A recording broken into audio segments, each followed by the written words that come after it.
Hey, greetings, everyone. Glenn Kellaway from the basement. GKFTB. Bear with me for a sec. Let me get things out. Hope everyone is having a wonderful week. It is hump day for those of you who work for a living. For lazy retired guys like me, it's just another day.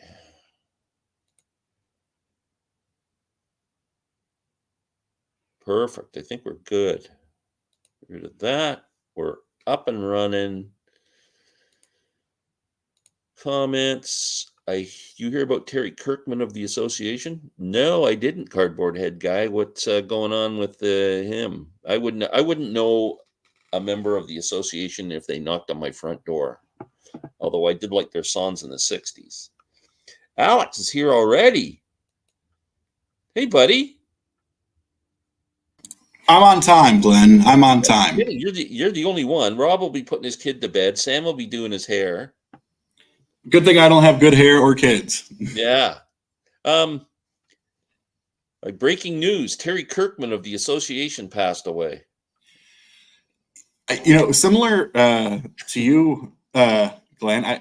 Again, aside from maybe a handful of songs, that's never been. Yeah, I know. Like nothing against them. No. They were a pretty popular right? band in the '60s. They had a lot of hits, but I was young in the '60s. So. They weren't one of those bands that it wasn't like the Beatles or the Stones where you knew all the members. It was like, Yeah. Have you heard about the new Rolling Stones tomorrow? Is it tomorrow that the new Stones album comes out? Or is it just maybe a new single? Huh. What up, Glenn? What's going on there, Toothless? John had his teeth out. Not all of them, just a couple. Just a couple. I think somebody knocked him out. He's kind of mouthy. It sounds like a hockey injury. Yeah. No, I think he just, made one of his smart-ass comments to the wrong guy. Oh, new single tomorrow. Like, we need another one. Angry wasn't enough. You don't like it, or? I did like it, except it's very polished. It doesn't sound raw like the Stones, It sounds like a modern day pop song. Yeah. I think it's one of those, like, all things considered, great. I just have, I don't know, maybe I'm just too much of an old soul here, but I'm like, you guys are like 80, 82. I don't know that you need the whole, model riding in the car, looking scandalous sort of thing. Yeah, I kind of agree. I didn't like the video that much. I mean, like you said, maybe it's, maybe when you're 16, you'd appreciate that. Yeah. But Mick Jagger, those guys being 80 years old, you think they could have come up with something better than a hot girl driving around a car. But what's wrong with that? Then you get horny guys like, see, I knew Rob right away. Rob would go, "What's wrong with that?" Nothing. Yeah, no, at least they could have used Tawny Katan like David Coverdale did in the 80s. Yeah. That would have been good. Yeah. My first thought when I heard the song was that it's really polished. It sounds like a modern day pop song. And then I saw an interview with Mick Jagger, and they did that intentionally. They wanted to sound like a current band. We didn't want to sound retro. We wanted to sound like a, current. So they used a producer who produces Miley Cyrus and people like that. And so I guess that's the sound they're going for. But it's more of a softer kind of pop sound to me. What's going on, Rob? Not too much. How about you? Good. Did you go to the record show on Sunday? I did not. I changed my mind at the last minute because I was still really sick on the weekend. Yeah, you still sound stuffy. No, I'm good now. I'm at that stage. I feel like 99% better, but your sinuses are just flushing all the crap out and everything. So I'll look forward to that. Yeah. No, I'm good. I'm good. I just thought, I got some tissue here if you need it. No, I'm good. Okay. I just thought going to a room with, 400 other people while I'm sick was probably the wisest thing in the world. And there's so much shit going around right now, COVID and everything else. So it's. Yeah, so I was disappointed because apparently it was a good show. Brian went, and I saw some pictures and it like they had like 80 vendors there, which was good. Yeah, it's a massive show. And it was in a big auditorium, so apparently there was lots of room to move around. Cool. And, That's good. That's good for next time to know that. yeah, I was disappointed, but this weekend's the show in Newmarket, so I'm thinking about it, but that's an hour for me, so I don't know. Yeah. And I don't think that's big enough to warrant driving an hour. Yeah, there was one in Bowmanville last weekend I could have gone to, but Yeah. I just decided just to stay away. There's so much stuff coming out right now that I want that I just it's hard. Yep. Man. How you feeling? Are you better? I'm good, 100%. Yeah. Yeah. Yeah. Yeah. What are the odds of like half the Canadian VC contingency was all out sick for the last 2 weeks? Larry Graves just tested negative today for COVID. Yeah, like for the first time in like 2 weeks, right? Yeah. Yeah. Man, he was really sick. Okay. See, this is not the Stones. I have nothing against Lady Gaga. I think she's a super talented woman. And she shouldn't be playing with the Stones, like on a record. That's really reaching for. That's like when McCartney did something with like Kanye West or whoever it was. Remember, or was it Jay-Z or he made a record with a bunch of modern. Good evening, guys. Yeah, Stones single with Lady Gaga. What the? Yeah, that's what I say. Yeah, that's not my Rolling Stones. She's no Mary Clayton. Glenn, I got a question. In the 60s, did you buy the Latter-day Monkey album? No, I did not. Did you steal it? No, I didn't. I didn't steal it either. You've been known to do that. Yeah. Monkeys Present is a good album. That's hilarious. No, I didn't get. I was done by then. Stevie Wonder is on the song as well. I can do Stevie Wonder as long as we're not doing a remake of Ebony and Ivory. Can you hear Mick and Stevie doing Ebony and Ivory? I could. The entire country has COVID, it appears, except for Rachel. She's a superhuman. Yes. Yeah, I didn't have COVID. Neither did I. I like Lady Gaga to stay away from the Rolling Stones. That's what I say. Stay in your lane, Gaga. Stay in your lane. Yeah. So Alex, it looks like you had a good night last night. 2 nights ago. Yeah, Monday night. It was Monday night. Yeah. Wow. Oh, you went to see Peter Gabriel? Yeah, on Monday. How was that? Just insanely good. Like a top concert experience for awesome.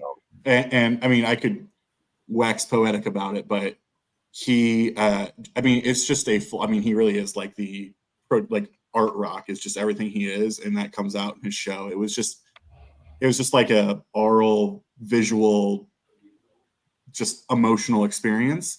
Interesting. He played 11 songs off his upcoming album that hasn't been released yet. Really? And usually when artists like that play 11 songs off a new album, they went over so well. Really? I mean, because it was just, he nailed it. But yeah, the stage production, just everything was just outstanding. And coming out. And Glenn too, I will say, I was thinking about you, Glenn, when I was seeing Peter Gabriel, because just as great as seeing Peter Gabriel was seeing Tony Levin playing next to him. Monster. And I'm a huge Tony Levin fan, so that was just great to see him. Absolutely one of my favorite musicians on the planet. Yeah. Yeah, great bass player. Yeah, they let him shine a little bit. Oh, yeah. And interesting, when he would do band introductions, the crowd went wild. Yeah. I mean, he's like 81 or something now. Yeah. But they still do their little fun dance thing during In Your Eyes and all that kind of stuff, so. That's sweet. Oh, that's fantastic. I really would have liked to have seen that show, but I couldn't afford it. Yeah, but is that in Ohio, Alex? Yeah, just here in Columbus. Wow, very cool. Who else is coming to Columbus? There's a few shows I saw. Billy Strings, I think, is coming to Columbus. Lydia Loveless is coming to Columbus. She's from Columbus. So yeah, she's come. Yeah. She's on tour and she's for a new album.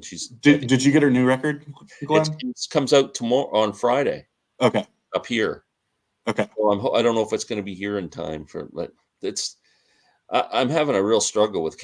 In Canada, we just get ripped off so freaking bad, like for new releases and so that album shows supposed to be here. Released on the 29th, which is Friday, but it doesn't show a delivery date. Who knows when it's going to end up here? Wow. And then I'm trying to get the new Steven Wilson album. It comes out Friday. There's no distribution in Canada whatsoever. Not through Amazon? On Amazon, no, you can't order Wow. it. It shows a listing with no opportunity to order it. And the people, even in the States, from what I'm looking on the Steve Hoppin forums, the people who've ordered it, it's showing a delivery date of November 19th, even though it comes out on Friday. Wow. So it's somehow there's distribution out of the UK, and it's just a mess. And so I ordered it from his website. It says it's going to ship on a day before, so it should ship tomorrow. I'm hoping, but it's just weird up here. The way we get ripped off. I went to the record stores and tried to pre-order it. They don't even have it on a listing. Yeah, same. All my local places have not. They'll do like a Friday preview of all the upcoming releases, and none of them have had his on there. I've heard good things about the Tom Waits albums. Josh got the first ones that came out. He said they're very, very good. Yeah, I saw somebody reviewing them the other day on a channel, and he said they sounded great. But I've heard there's a European pressing from, I forget the name of the plant. It's G something or GK or GF or some freaking thing, and it's getting really bad reviews. So the records are coming out dirty and noisy, and there's that pressing plant's notorious and maybe a US pressing that sound really good. So I didn't know. Yeah, GC. I think it's GZ is like the pressing plant, and they've kind of developed a bit of a reputation. Yeah. So we say Z, not Z. Yeah. That's what. Sorry, GZ. This is a Canadian podcast. It sure is, absolutely. Yeah, so I'm getting Rain Dog on Friday. And I don't think the other two are available up here yet. Yeah, Josh showed he had Rain Dogs. He said Swordfish should be getting there any day to where he is. I haven't ordered them yet. I'm hoping they drop a little bit, a couple bucks. Yeah. I paid 40, I think. Yeah, they're 30 here. They're 30 a piece.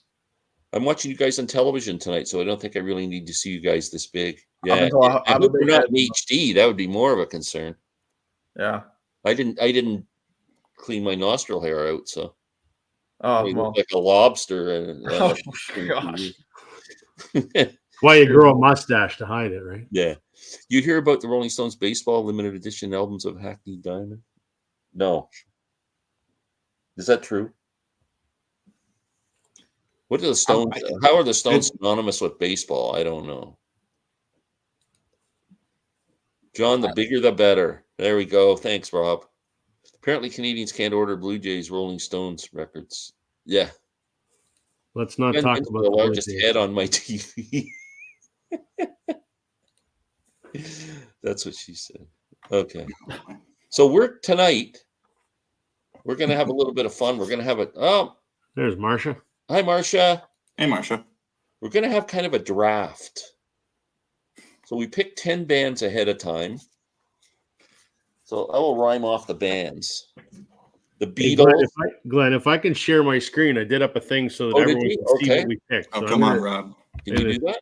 I did it last week too, and but I don't think you watched it, Glenn. So I didn't watch you guys last week. Well, Yeah, he pretended to be sick, so he didn't have to watch. All right, you just got to add my screen into the stream there. Okay. There you go. So as we pick, I'll drop them into the thing so everyone can see what we pick. All right. Okay, so what we're going to do is we're going to do like a draft. So we're only allowed one album from each band. It's kind of like if you could only listen to one Beatles record the rest of your life, which one is it? But the thing is, the draft, we're going to go in order 1 to 4, and then 4 to 1, and 1 to 4, 4 to 1. We're going to go back and forth. And so if Rob, for instance, picks first and picks Sgt. Pepper, then that no one else can pick Sgt. Pepper. So once an album's picked, it's picked. You got to go to your plan B. Or C or D. Or C or D. I'm just looking forward to Glenn and or Rob being upset with the Sgt. Pepper situation. One thing I forgot. Oh, no, it's all good. I could pick any Beatles album and I'd be. They arguably have good albums outside of Sgt. Pepper. I love them all. So you guys talk amongst yourselves. I'm going to do something. Uh-oh. I mean, I pulled 40 records, so I'm ready. I pulled like Lord, 35. you I actually pulled pulled 35. physical media? I'm banking on a couple. So there's also some I don't have. Like I don't have any stones. So Yeah, and no comps. Rob was trying. that's okay. I can say this because I guess it's a technicality. I was very close to pulling Magical Mystery Tour. I'm like you with Rob. I'm with like that with Queen. I don't own any Queen albums. Actually, the Queen albums I want to pick, I don't own. Believe it or not, I need to. I don't own them. So Okay, I wrote everybody's name down on a piece of paper here. I'm going to scrunch them up and then pick them one at a time. And then we'll see what order we're going in here.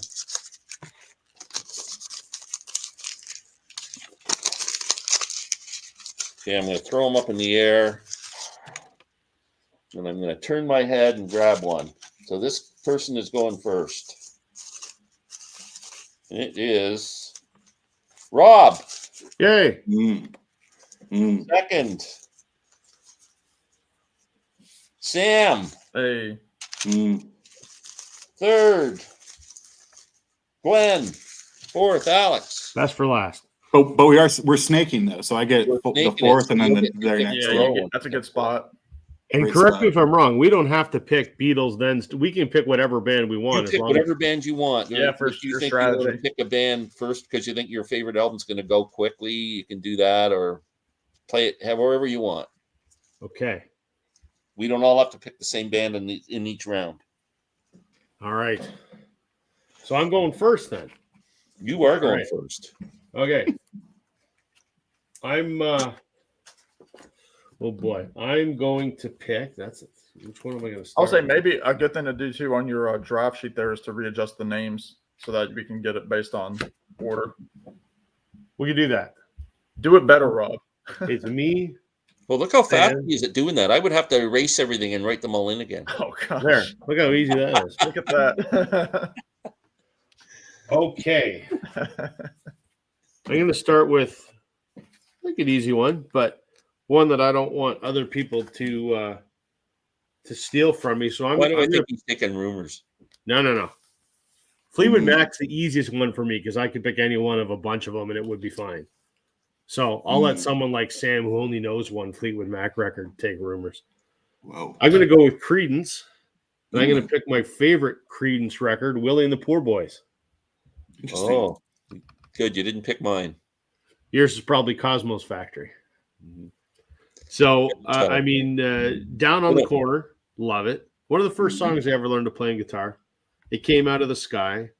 Cotton Fields is kind of fun. Fortunate Son. Probably the song that hooked me on Creedence when I was a young lad. The Midnight Special. I mean, there's not a bad track on this. No, that's a great album. So, for me, I'm going Willie and the Poor Boys.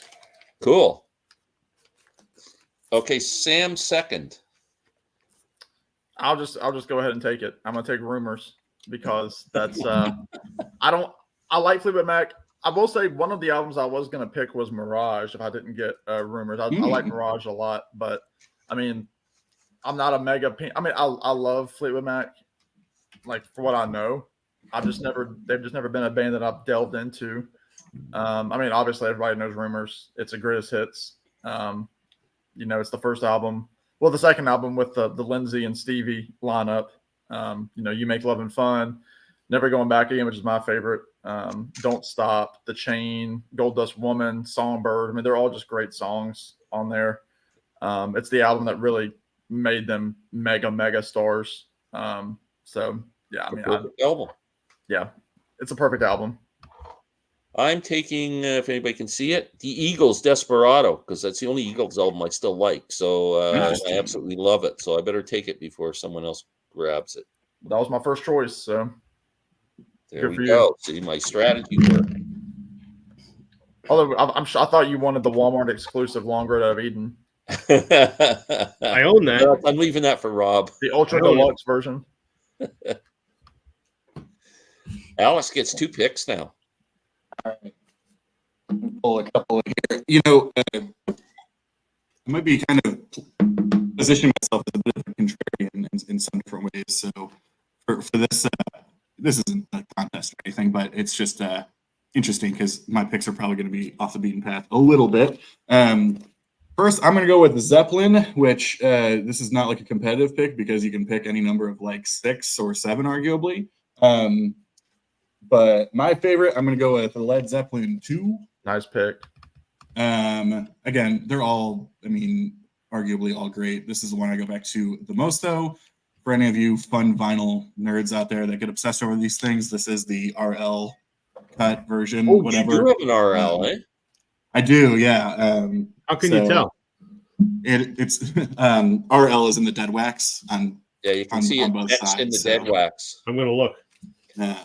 So that's the best sounding pressing of Led Zeppelin too. And I will say too, I don't get caught up on these things, and I don't have a great, I don't have a $20,000 system or anything like that. But I will say there is a huge difference because that starts with a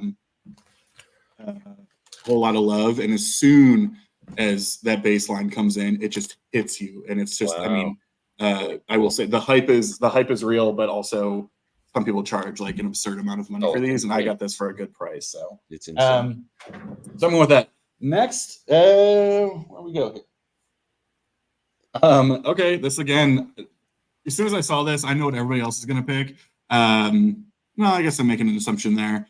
But my next pick, I'm going with Bruce Springsteen and the E Street Band. Funny enough, I made a comment, Glenn, when you were live streaming the other night about how it was hard for me to get into the Grateful Dead because for the previous 25 years, I just had bad memories of my mom drunkenly singing Sugar Magnolia and Truckin', and I'm just like, I'm so confused, and they turned me off forever. But Bruce Springsteen's in that same department where she was a huge fan, and I was just like, I can't stand this. But it took me a while until I heard this record. I'm going with The Wild, The Innocent, and the E Street Shuffle. Wow, cool. As my favorite. For me, look, and Born to Run's great. Obviously, that's going to be a popular one that people are going to pick. But to me, it's the long tracks on here. All of side 2, Instant on 57th Street, perfect song. Rosalita is just an absolute banger in all the ways. New York City Serenade, even Wild Billy Circus Story. Besides the damn tuba, I'm like, it's a great song. It's a great lyric. That tuba just kind of is just a little bit weird, but I love this record. 4th of July, Asbury Park is just another perfect song. So those are my first two. That's very sweet. Samuel. Looks you, right? You, Glenn. Oh, it's me. Well, I'm gonna pick another one because I only really appreciate one album from this band. I'm going with the Joshua Tree with U2. Then I can get my my skimpy ones out of the way. All right, I'm kind of on the same route for another band that I don't fully listen to that much. I'm going to go with Queen. And I'm going to go with the big one, Not at the Opera. Damn it. But I do like some of the deeper. I do like the Brian May cuts. I love 39, and I love Good Company. Both of the Brian May tunes. Good Company is very Paul McCartney style. It's very much like a kind of sound. But it's cool because I never knew until fairly recently that 39, the reason it was called 39 is because it's the 39th track in succession of the discography of Queen. So if you count all the tracks before it on the other albums, that's the 39th track. Has nothing to do with the song itself really, but it has the I'm in love with my car, the Roger Taylor song, which is kind of polarizing. Roger Taylor's got a killer voice though. I love his voice. I love the rasp. I love the harmony of You're My Best Friend. I mean, I know it's overplayed, but that's one of those songs that if I were to do that thread that's going around by Gary, that You're My Best Friend would go up there. I love that song. I love Love Up My Life. Shoot, that's just breathtaking. Freddie Mercury. And that's one of those songs that became a crowd favorite. And even still, and what Queen is currently in without John Deacon, Brian May will still play that song. He'll sing it a little bit, but the audience takes over. And it's one of those songs that the audience it's their song now. Okay. Obviously you have Bohemian Rhapsody, which I could do without that for the rest of my life. But in terms of Queen albums where I know a lot of the deeper cuts, this is the one. And yeah, this is the one I would take with me on an island or wherever we're taking these records. And don't forget the best Queen song in history. Probably the only one you didn't name is the Prophet song. Hmm. I don't even know. Maybe the best one. I mean, but that's the deep cut. That is like the Roy Thomas Baker production to the nth degree of all of the effects and the voicings and all of those things. I need to actually get Queen records. I mean, I don't have any. Why? Why? I like Queen. I do. Sorry. I like them more Sorry than for Johnny. you Queen fans out there. Yeah. Now it's Rob. All right. I'm going to do one of these that I need to get out of the way. A band I think is awesome, but I don't listen to them a lot, and I only own a couple albums by them, so I got to go Zeppelin 4. I thought you were talking about the Beatles. I mean, shit. Battle of Evermore, probably He's one. not a Beatles fan, Sam. He was Right. It's my turn. Shut up. Stop making fun of me. God damn it. Battle of Evermore is probably my favorite Zeppelin song. You've also got, Stairway, and you've got Black Dog and Misty Mountain Hop, probably my other favorite. So I know this much about Led Zeppelin, but I do enjoy this one. So I got to pick that one before anyone else does, because then I would have nothing else to say. So another perfect album, or damn near perfect. Damn near, yeah, agreed. And you get another pick too, buddy. Wow, hold on, I got to get caught up on my administrative duties here. Why don't you take a comment while I grab fill some in comments? the chart? Okay, let me grab these comments here. John is picking up 2 Tom Waits this week and 2 more next week. Yeah, I'm going to try and get them all, but man, it's only so much money to go around. Nah, you've got tons of money. We need to start a GoFundMe page. Hi, everyone. Bonjour, comment ça va? Yeah, we. Is Sam going to pick the White Album? I bet you he is. Probably. He might be the only one left. Good evening, gentlemen and everyone. Good evening. Marcia liked your choice, Alex. And if Marcia likes it, it's got to be good. Right. That's only The problem with a higher end valid, system, records or CDs are picked up in a heartbeat. Yeah, that's true. Glenn, I don't care for Queen, so you're in good company. LOL. Yeah. Marsha. You don't like Queen. You don't like Rattle and Hum. You and I got nothing in common. Marsha's pretty good, except she doesn't get the second side of Low, and she doesn't like Rain Dogs. Other than that, she's pretty good. She apparently likes everything that I don't, and vice versa. It was a pleasure to meet her virtually on the chat there on the weekend. Yeah, Marsha's great. All right. I'm picking next again. So I don't actually own this album because this is an artist that I don't own a lot by and haven't got into in the past, but I was in my favorite record store in Oakville a couple weeks ago, and I mentioned it. They were playing this album, and it knocked my flipping socks off. They were playing some Springsteen, and I had never heard Nebraska before. Really? And it knocked my socks off. I'm looking for a copy because I thought it was fantastic. Yeah. So I don't own it, but I need to own it. Yeah. Quite different than what because I've got Born to Run, I've got The River, and I get Born in the USA. Yeah, totally different. Yeah. Totally different. And so, man, I loved it. I think those were songs that he didn't really know what to do with them because they weren't exactly E Street songs. Yeah. He turned a few of them into E Street songs, though. They've made the Atlantic City. They do a pretty heavy version of now, but it's a great record. I'll say, really dark and. While we're talking about him, say God bless Bruce right now. They had to cancel the rest of the tour. Peptic ulcers. Yeah. He That's why. He got ulcers from recording that crappy soul album. Come on now. Upset I almost got ulcers listening to it. Oh gosh. Oh jeez. All right, it's me. Yeah. I'm going to go. Let's see. I'm looking at my list here. I'm gonna go with U2, and I'm gonna go with Rattle and Hum. I know it's Rob's favorite.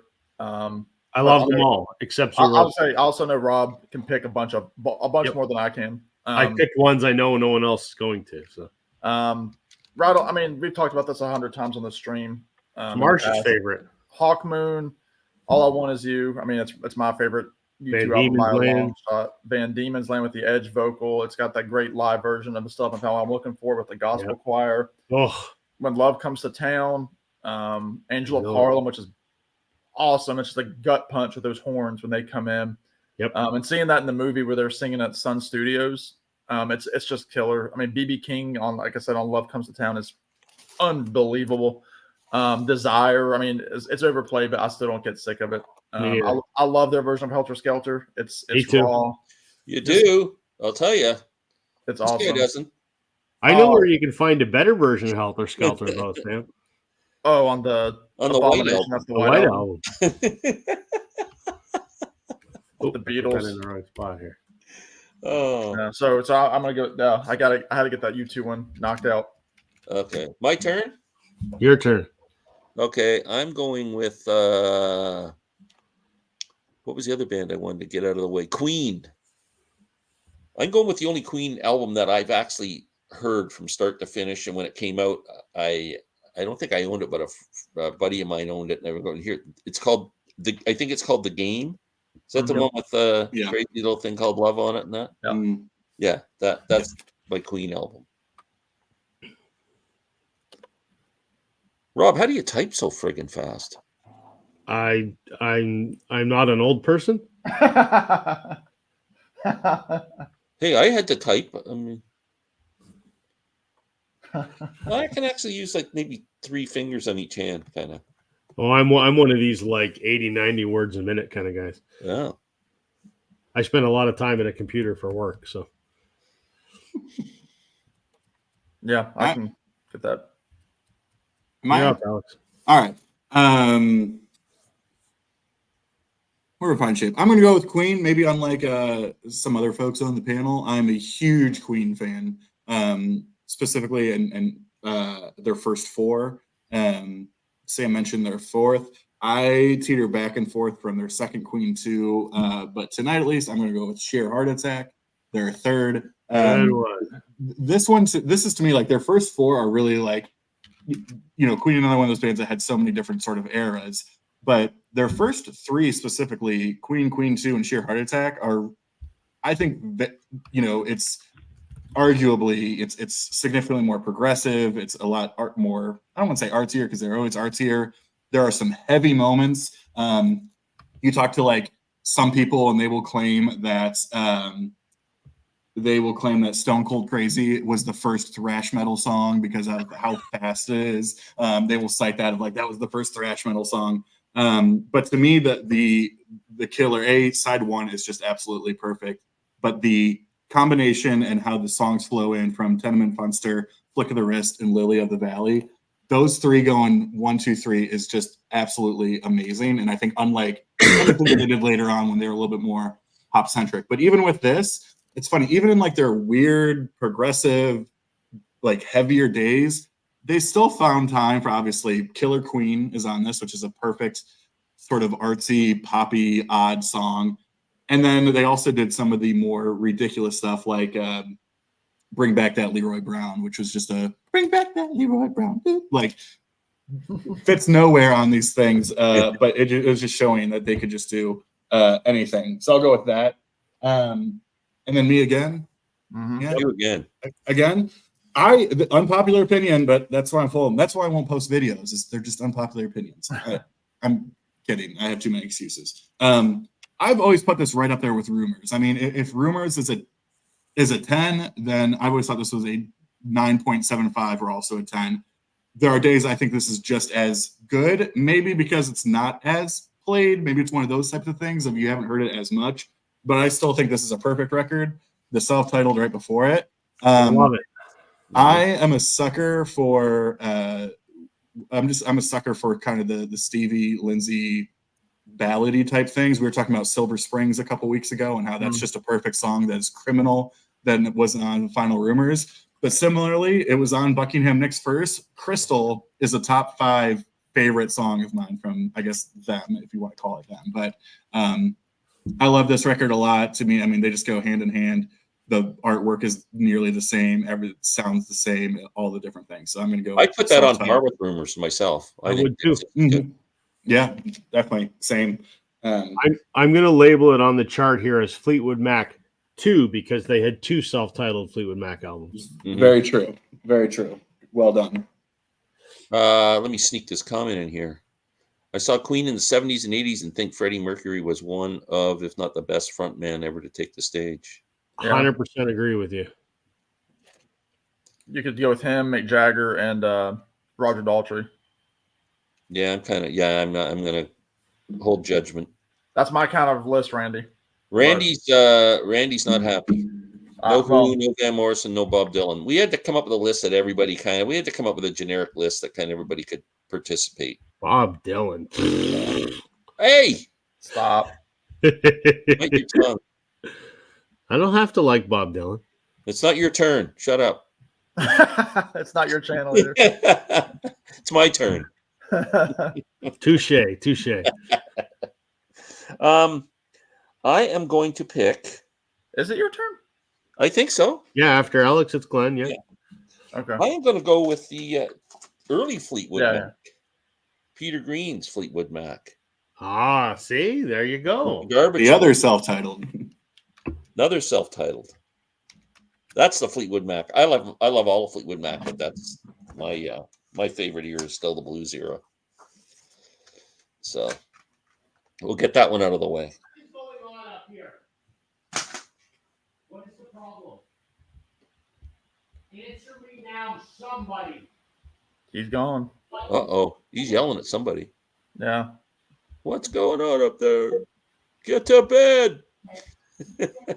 That's what I have to say. That's him talking to his wife.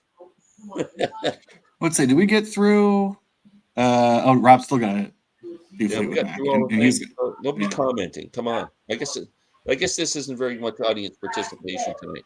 I like the Bob Welsh era also. Yeah, there was some good stuff there. Yeah. So Farm Aid turned out to be quite a deal, eh? It was a deal. I was at my parents' house and I was getting notifications out of thin air about that. It was just unbelievable. My buddy, I talked to him. He went and they drove down from to Indiana. It was 1,100 kilometers or something. And anyway, he said it was amazing. But the only complaints he had was that they don't get a lot of time on stage. The bands play for.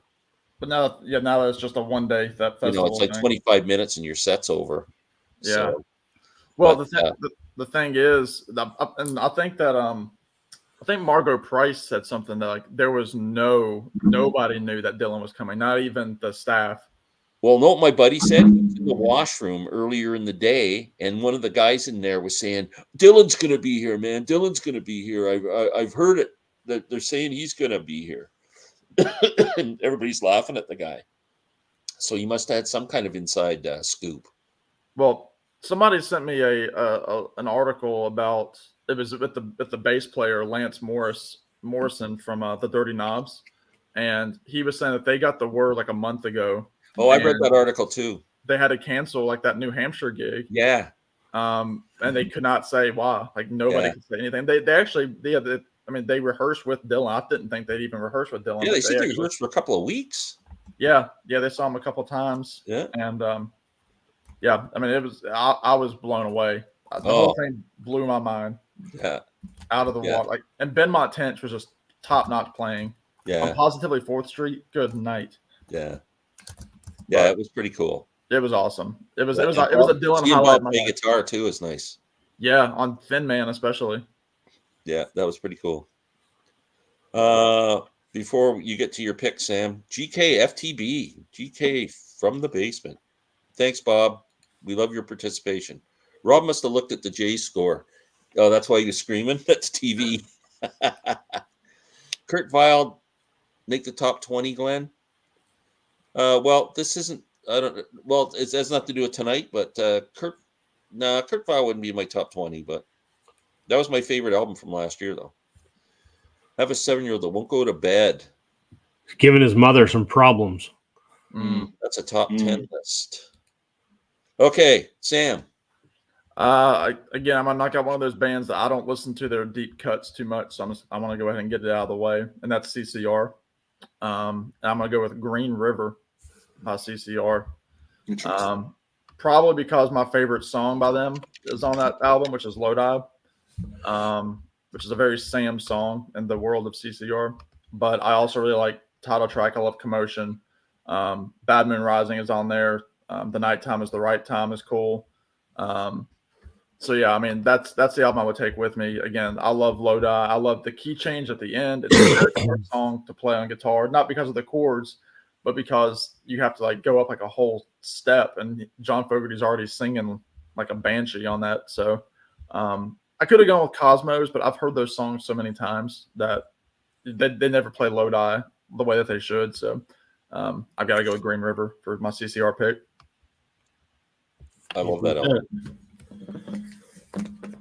Okay, like Sam, this is a band I don't listen to a ton of, so I don't have much by them. I know very little about them, so I've got to get this album picked before. The Beatles. No, before someone else picks it. Again, one of those albums that's perfect. Dark Side. Dark Side. I don't know that I need to say anything more than that. Everybody knows that. It may be cliche, but I mean, there's really only 2 Floyd albums I like, this and Wish You Were Here. So I went with Dark Side. Of course, Roger Waters is releasing the master version of it soon. It's going to be the superior version to all Dark Side. Yeah. He's spoken word shit all over Floyd. Yeah. His Leonard Cohen Dark Side album. Yeah. And Rob picks again. Oh, yeah, I pick again. Okay. What can I pick here? Fleetwood Mac, that's easy. U2's easy. Queen's easy. It's all easy. Except for the Stones, because I don't care. So I'm going to go Eagles on this one. Oh. And don't you do it. Oh boy, this is a tough one.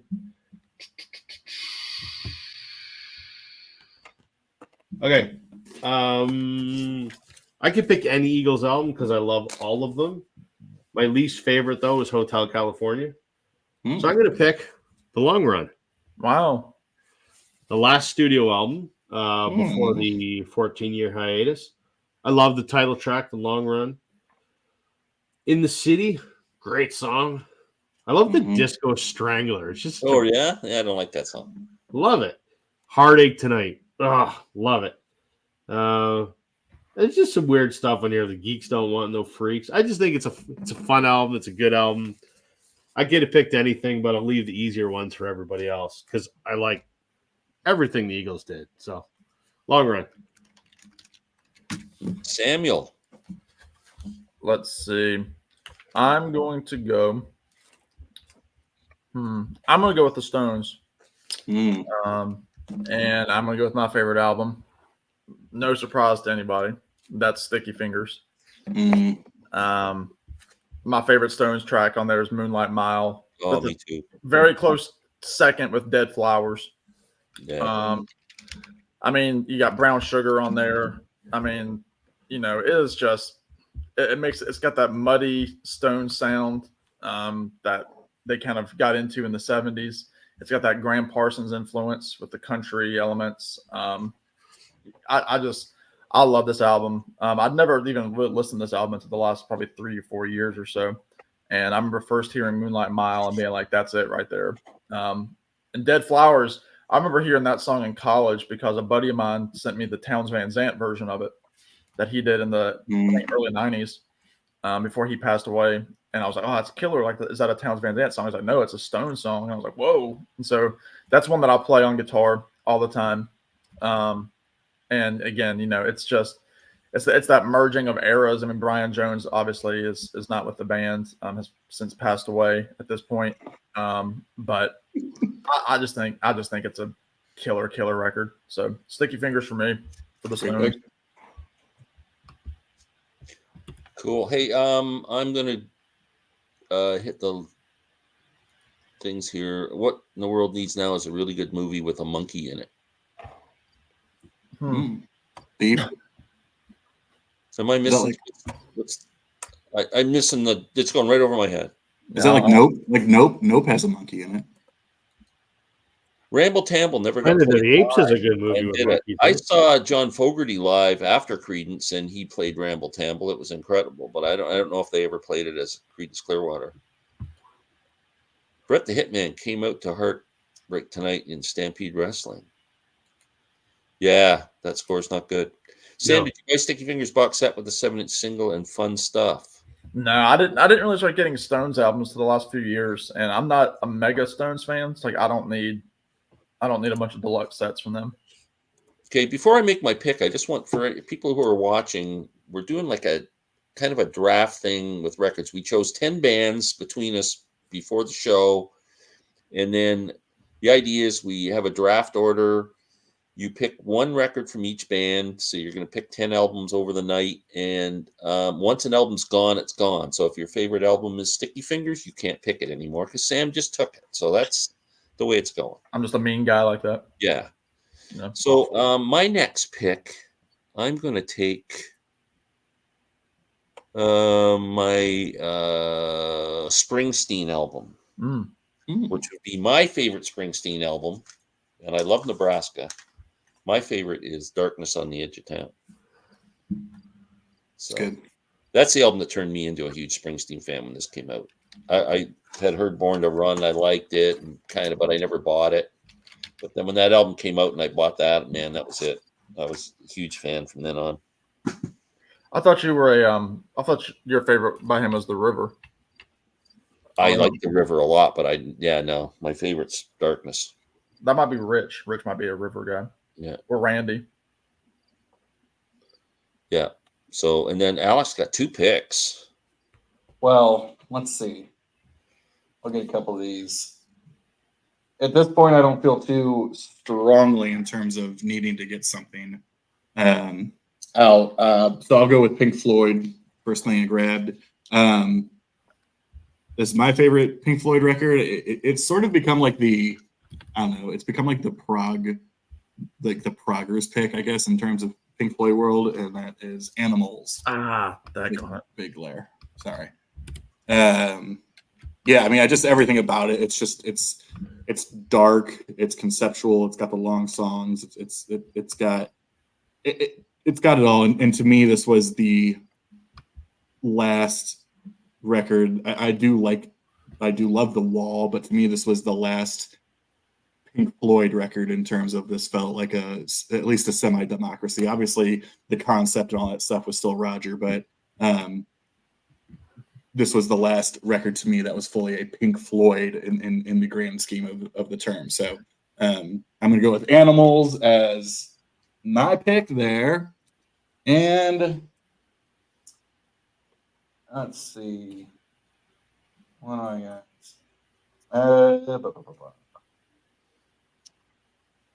I'll go with U2. I will say Joshua Tree was my second in terms of U2 records that I would have picked. Shout out to, I think, been really not getting into, but a new appreciation for Daniel Lanois, especially just sonically. Yeah, you could argue Joshua Tree, it's got some overplayed stuff where it's not as aggressive as before, but sonically, it just sounds so good. It's just expertly produced. But to me, I do like the record, and on the complete other side of that, I kind of like the darker and more angsty and more aggressive U2 stuff, and so my favorite is War. Good one. So, yeah, I mean, and I think starting off, Sunday Bloody Sunday is my favorite U2 song. I mean, it's just so. I think that's what's interesting. Rob, I know you're a big U2 fan, and you've probably faced a fair amount of like U2's. I love U2, but they're also one of these like really hated bands. Maybe it's because of Bond, whatever it is, but people have started to sort of laugh at them. And it's interesting because, like, if you listen to some of this early stuff, like, it is dark and angsty and aggressive and dramatic, and that's the type of stuff I love from them. So yeah, I'll go with War as my U2 pick. Dan has quite the comment. Love it. Dan has quite the comment for you there, Rob. Hold on, we'll do so. Randy's Springsteen album was Born to Run. Rob, you're gonna buy a Travis Kelce jersey. That's good. Only if she wore it first. Oh, dear Lord. Oh, jeez. And didn't wash it. Oh, yeah. Oh, jeez. Well, at least you didn't say only if Travis wore it first and didn't wash it. Ew. I'm gonna tell you what, I am just about tired of hearing about Taylor Swift in the news. I'll tell you that. Yeah. Oh, I can't. It's I just ignore it. she's like Dave Grohl and Whoopi Goldberg. Yeah. If they had a 24-hour news channel that reported what she ate for breakfast, I'd watch it. It's called the news now. Okay, what have I got left here? I'm going to go with my Floyd album, my favorite Floyd album, Metal. Yeah, that's a good one. That goes, man. That whole side of side 2 is incredible. One of These Days is on there. Oh man, just that. This is a great record. My absolute favorite Floyd album. Glenn, I have a question for you. On that record, so I love that record. I think that's my third or fourth pick. There is a sense that metal starts off amazing and ends amazing, and then everything in between is just blah. Yeah, you think that it's sandwiched between some filler or something? I don't think that. The only thing I think is filler is the famous one with the dog barking. Like, yeah, I think that's the only thing. But like, yeah, I love everything in between. But I think there's the sense that is like the flaw with metal is that it starts so great and ends so great. But that I personally love all the songs on it, but I can see where people would find that. Yeah, there's weak songs sandwiched between the two amazing songs. Yeah, that I can see people's criticism of that. This is not time for the Jays to. Yeah, I knew they were going to lose tonight. Derek Cole pitching, and they didn't hit last night. They only got 2 hits. So. And Romano blew it in the 9th again for the second game in a row. Yeah, Alex, you're breaking up. Yeah, he was for a second there. Oh no. Alex, sheer heart attack. It may be my favorite too. Dan's a big fan of that one. Okay, so it's Sam's turn. It is my turn, and I am going to go with Eagles, and I'm going to go with the self-titled debut. Good one. I love the Bernie Ledden stuff. I love Train Leaves Here in the Morning. This morning, I mean, Take It Easy, Peaceful Easy Feeling. Those are, again, 2 songs played to death. I am not tired of them at all, not in the slightest. But I also love Most of Us Are Sad by Randy Meisner. I like Chug All Night. I love, Which A Woman, as Elaine and Jerry said on Seinfeld. Which A? It's Which A Woman. It's a great, what a debut, and what like an introduction to a new type of music that would, the Eagles obviously were taking top 40. Guys like Graham Parsons or Nesmith, Mike Nesmith were around, but they weren't hitting the pop charts. And the Eagles, they took it a step further and did what they needed to do. And, with the help of like J.D. Souther and Jackson Brown, and then all the guys in the band throwing in their own writing. I mean, every guy that was in the Eagles contributed, all the way up to Timmy Schmidt. They all did their own thing, and they were all welcome additions to the sound. So I've got to go with the Eagles. Eagles won the debut. Great album. Okay, my pick. I let you guys pick your Queen, U2, and Fleetwood Mac, so I got the pick of the rest of those. So that's pretty easy. I'm going to go something. I'm going to do Fleetwood Mac, and I'm going to go way out there, way out there. This is the forgotten Fleetwood Mac album that most people don't even know exists. It was a one-time lineup of the band. It's a much maligned album that Fleetwood Mac would like to forget, but I think it is bloody fantastic. From 1995, their album Time, which is the one where Becca Bramlett was Stevie wow, Nicks. I didn't even know that existed. Most people don't. It's fantastic. It's Billy Burnett, Christine McVie, John McVie, Mick Fleetwood, Dave Mason, and Becca Bramlett. One-off lineup of the band. I love it. Talking to My Heart, which is the lead track, I think that was the single. So who sings besides Christine McVie? Who's this male vocal? Who does the major vocals? It's a toss-up between Billy Burnett and Dave Mason. Really? Yeah. I didn't know Dave Mason was associated with Fleetwood Mac at all. They just did this one album. It's never been issued on vinyl. You'll barely ever see it on CD. I don't think it's been remade on CD since the early 90s. They like to forget it, but it's a criminally underrated Fleetwood Mac album in my mind. It's fantastic. So if you can find one of these, Glenn, I'd recommend it. Most people hate it, but I love it. Time.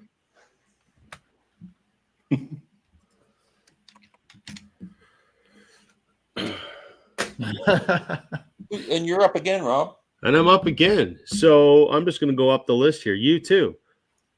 You can put in that box there anything except Zooropa. It really doesn't matter. So I'm going to go with this. Songs of Innocence, which was their, when did that come out? 2014. I love it. It's the one that they gave to everybody for free and everyone bitched and moaned about it. And I go, you got it for free. Shut up and enjoy it, or shut up and delete it. Like, you got some. I tried to delete it out of my iPad. It's still there. I can't get rid of it. No, I had no problems. It will not disappear. I had no problems deleting it. Anyway, I love it. You can't get rid of it. There are some great. I mean, I love the lead single, which was "The Miracle of Joey Ramone." Every Breaking Wave, Iris, which is a song he wrote about his mom. Cedarwood Road, Song for Someone. I think this is their best album probably in the last 15 years. So I'm going to go Songs of Innocence. But again, I could have picked anything except Zooropa because I love all of them. I'm surprised it didn't pick Octung Baby, but I've talked about. I mean, I have it sitting here, but yeah, I'm surprised you didn't pick that one too. Every Breaking Wave is so good. Yes. Sam, it's me. I am going to go with. I'm going to go with Zeppelin. And if you saw my video for Steve at All the World's a Stage, his contest of Zeppelin, where we had to rank the 8 albums, I got to go with my number 1, which is the debut, Led Zeppelin 1. Just what a 1-2 punch for the starting of a career with Good Times, Bad Times, and then Babe, I'm Gonna Leave You. I mean, just for that album at the start, I know, Glenn, you talked about it, just hearing that for the first time, that bow, bow, and then like that bow, bow. It's so good. I mean, nothing like that was coming out of the 60s. Might be the best riff ever to start an album. Oh my word! And then like You Shook Me is killer. Dazed and Confused. That Robert Plant vocal. It's kind of like matched with Jimmy Page's that bow bow. It's just their voices. His voice matches the guitar. Yeah. Your Time Is Gonna Come. I love the acoustic. That bow now bow now bow. I love Black Mountainside. I love Communication Breakdown. I Can't Quit You Baby. How many more times? It's, to me, it's like a 9.5 album out of 10. I mean, I think it's killer, and it's not something that's in my wheelhouse either. I mean, I don't listen to Zeppelin on a monthly basis, and whenever I hear that album, it's still very, very fresh to me. Probably because most of those songs weren't on the radio when I was growing up listening to classic rock radio. There are a couple, but not as much as like Stairway or Black Dog or something like that. Yeah. But Zeppelin 1, man, that's it for me. Awesome. Great pick. Well, you're forcing me to go with my Zeppelin pick now because my favorite hasn't been picked yet, and if it did get picked, I would have had to pick one of the other ones that were. Well, you've got free range. You got free range because everyone else is picked already. So I'm going with Physical Graffiti. Yeah, that's my favorite Zeppelin album. Kashmir and In My Time of Dying, In the Light. There's just so many great songs on this album. I just, the whole concept of like that record being sort of just a collection of random stuff that didn't make other, like, it shouldn't work. It shouldn't work as well as it does, right? Like, it's just so good though. I think they had like enough songs to, like, they had the one album and then a few extras that they wanted to put on. Then they started to pad it because they had like 1.5 albums. Mm-hmm. They had to make it a double. But they could have done what Johnny Winter did and just make a 3-sided record. They could have. I mean, again, like we've talked and people joke with me all the time, but double records for me are iffy because I think they do get kind of over bloated. But I'll probably just spend more time with it. It's not one of my favorite Zeppelin albums. Yeah, I absolutely love it. And Alex got two. Oh, hold on a second. Let me see what anybody's saying here. Adam pick for Adam Hart, Mother. I like that album. Has anyone actually ever listened to Eagles of Death Metal? I've never listened to them, but I'm quite aware of them. Weren't they involved in that tragic shooting in France? Yeah. Fleetwood Mac had a Ringo's All-Star Band thing going back. Sort of. Yeah. They seem to have. My buddy Tommy is seeing Ringo tonight in Atlanta. Oh, wow. Thanks for that, Rob. Never heard of that Mac album. We'll have to check it out. I just looked on Spotify. It's on there. I would go way off the board for Fleetwood Mac and pick Heroes Are Hard to Find. Can't go wrong with that one. Wow. That is off the board. This top 10 lineup is so strong, even Van Morrison couldn't turn his back to it. He just released a new a song yesterday. He's got another album coming out. Isn't it an instrumental album or something? Or do you that's already come out. He's doing like rock and roll, like old rock and roll songs. Does he think he's Neil Young now or something? It's fine by me, but yeah, I just don't have the money to keep up. Right? Yeah. Yeah. Okay, Alex. Well, I'll get this one out of the way. It sounds like it won't come up for you also. Right on Sam's point about double albums and being bloated and all those different things. You know where I'm going with this. I'm a big fan of double albums, and I think I am because well, Sam's heartbroken now. I gotta rearrange my list here. Yeah. I think for me it's like this has everything, and I think like when I listen to a record, I listen to it for obviously consistency is key and all those different things, but I do appreciate how much variety is on here. Just anything from some of those smaller acoustic ditties to Helter Skelter, which is arguably like the first. I mean, just the influence that has had just sort of has been amazing. Quick fun fact, funny story. This is a MoFi copy. Sorry, that glare is terrible. I got at the local shop for $20. Wow. And I was picking it up, and the store owner, she was like, I don't know, like just to let you know, like there's a pretty big mark on like the fourth side, etc. And I was like, you know what, like it's $20. Like I'll get over it. I will totally get over it. And of course, the mark is during Revolution number 9, and so I was like, it's this noise, and I'm like, this is great. It adds to it. It was a great find all the way around. How does it sound? You can describe that album the way you described Physical Graffiti. It's like it shouldn't work, but it does work perfectly. Like all these songs have no connection to each other, but the album flows. How does that MoFi pressing sound? Because many of the MoFi Beatles records are kind of shit. Yeah, they don't get good reviews. No. Especially Magical Mystery Tour.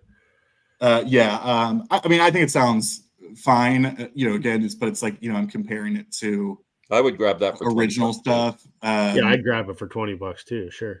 Yeah, and I don't do like shootouts or side by sides or those different things. So, but it would be cool to hear how this sounds versus like a U.S. original, which whatever. And then obviously the reissue box set that was done several years ago. I do have that. So, cool.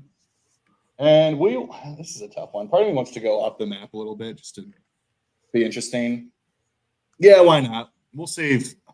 I know what Glenn's going to pick for the Rolling Stones, so I'll let him do that. Let It Bleed's great. Some Girls, amazing. Beggar's Banquet, amazing. All the different things. A complete out of left field pick. I'm going to go with Sgt. Pepper Part 2. I'm going to go with their I love that Majesty's Request. I love this album. I think it is a perfect psychedelic pop record. She's a Rainbow is a perfect song. There's just so much on here that I'm like, people were laughing of like Rolling Stones doing psychedelia, and you're like, this is really good. They do it really well. So I'm all in on this. Do I really like it or think it is as good as some of those classics? I don't know, but it needs more love all the time. I think it's just a perfect record. So man, it's probably top 5 Stones album for me. I'd probably be like my 5th favorite. I'll bet. Yeah, I love it. Yeah, It's Satanic Majesties, Rob. Oh, sorry. Satanic Majesty's Request. And one of the greatest covers of all time. Was that the Look truncated? how much I don't give a shit about the Was that the Stones. 3D cover? It was hard to see. was. Yeah, hold on. Let me see. That was a big complaint on the box set that they didn't have that. I know. It all, but yeah, it's And that even the limited reissue lyric that and- does have the cover, they've shrunk the picture down so you don't get the full image. It's not you need the original. psychedelic, man. Yeah. Molly Tuttle does a great version of "She's a Rainbow." She put out a covers album during COVID, Glenn. Or I don't know if Alex knows Molly Tuttle, but that'd be cool. I've heard that version. Really good. Yeah. When I saw her open for Old Crow back in March, she played that song. Oh wow, very It's cool. really cool. Yeah. My turn again. Who Yeah. I got left? CCR, Stones, and Beatles. I'd recommend CCR. Between you and Alex. CCR. My favorite CCR album is still up for grabs, so I'll do it. Bayou Country. Oh, all right. Rolling the Bayou. I love Graveyard Train. There's a song called Penthouse Popper that I absolutely love on this album. Keep on Chuglin's on here. This has always been my favorite Creedence album from when it came out. So that's my pick. I knew you'd pick that one. I always thought you were a Cosmos guy. I love Cosmos Factory. I figured you were going to pick Cosmos. Yeah. Leaving it for you guys. Oh no, nobody picked. Yeah, nobody picked Cosmos. Isn't that weird? Eh? It's probably considered their best album. No one picked it. Well, we know who's going to pick it. So if I was a betting man, if you're a betting man, no, I'm going with Pendulum. You don't know. No, I'm going with the Gollywogs.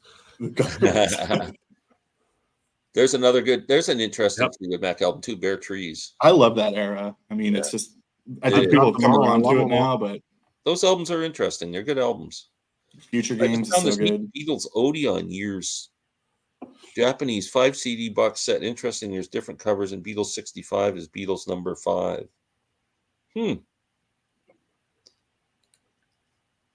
Wish You Were Here didn't make the cut. Isn't that funny? I almost picked it. 2000 light years from home, but Lanterns works. I like the Kiss version of that. My turn, right? Your turn. Well, I'm gonna everything else other than I've got Springsteen in the bag, I've got Pink Floyd in the bag, so I have to go with the Beatles, and I'm gonna go with Abbey Road because it's my favorite Beatles album. It's my second favorite album of all time, and it hasn't been picked. So I've heard of it. It's always weird to re-describe a Beatles album because you think that everybody knows it, but I'll say, and I've done videos upon videos on Abbey Road and the Beatles, and I remember the first time that I heard the reprise of "You Never Give Me Your Money" and Carry That Weight. That was the first time as a young lad that I remember thinking like a song can do that, like a song can bring back like a motif from another song, and that just blew my mind hearing that. "I never give you my pillow" line, and then they'd come back in with the horns on "Carry That Weight." I thought "Oh Darling" was incredible when I heard McCartney's vocals on it. I thought, obviously the whole medley on the second side is just perfection. I even love, Her Majesty tagged on at the end there. When I bought the album, I knew "Come Together," I knew something. I knew "Here Comes the Sun." But hearing those other songs, even like, Maxwell, I love that. I love Octopus's Garden. I Want You, She's So Heavy is probably my least favorite fully realized track on it, just because it's just a little simplistic for me for what I want the Beatles to be. But Abbey Road for me, it's a perfect record, and it is. And I agree with my friend Tommy, who just did a video talking about this. It's the only Beatles album that still sounds modern, whereas like you think of it as like it was like that bridge album between like a 60s album and then like the classic rock era of like Led Zeppelin, Black Sabbath, groups like that. Like because you hear Sgt. Pepper, you know it's from the 60s. And I mean, I'm not somebody that's like, oh, it's dated, blah, blah, blah. But Magical Mystery, not Magical Mystery Tour, Abbey Road, you listen to it, and that album could have come out in like the 80s, like with this minimal production. And you're like, oh, because the songs aren't, peace and love, peace and love. But yeah, I mean, it's just a perfect album. So I could keep going, but I won't. That works. Hey, Rob, did you forget to fill in one of your brackets? Nope. Because you got 3 left and everybody else got 2. Yeah, because it's my turn now. I know, but 2 choices. But you started, so that should be the end of it, right? No, it's the end of the round, so he'll pick it. Yeah. We're on track. I'm watching it. Don't worry. Okay. Don't worry. So I'm gonna go Queen. Like Alex, I'm a big Queen fan. Love all of it. I think Freddie Mercury's the greatest frontman ever. So I'm gonna pick Jazz because it's got a couple of my favorite songs in there. Fat Bottom Girls, which is a great song. Don't Stop Me Now, another fantastic song. Again, I could have picked anything. I mean, Sheer Heart Attack would have been my first pick, but Alex picked it, so I'm gonna go Jazz. Got it. That was on my short list. Okay. Stones or Beatles? Someone give me the name of a Stones album. Anyone. Give me a name of a shitty one. There's no such thing as a shitty Stones album. Isn't there one called Steel Wheels? Yeah. There it's you not go. a bad album. Steel Wheels. I don't even know what's on it. There you go. I do actually own it, believe it or not. Someone gave it to me. I've never listened to it. All right. Sam. All right. I'm going to go with the boss. I'm going to go with Bruce. He's one of my 2 choices. So I'm going to go with an album that I knew nobody was going to pick, but it's my favorite Bruce Springsteen album, and it is Western Stars. From 2019-ish? Yeah, 2019. It's Bruce Springsteen does a Jimmy Webb, Glenn Campbell album, essentially. He's going back to those late 60s, early 70s production type albums. It's not a country album by any means, but it's just one of those like well-produced albums. Again, like Jimmy Webb, Burt Bacharach, people like that.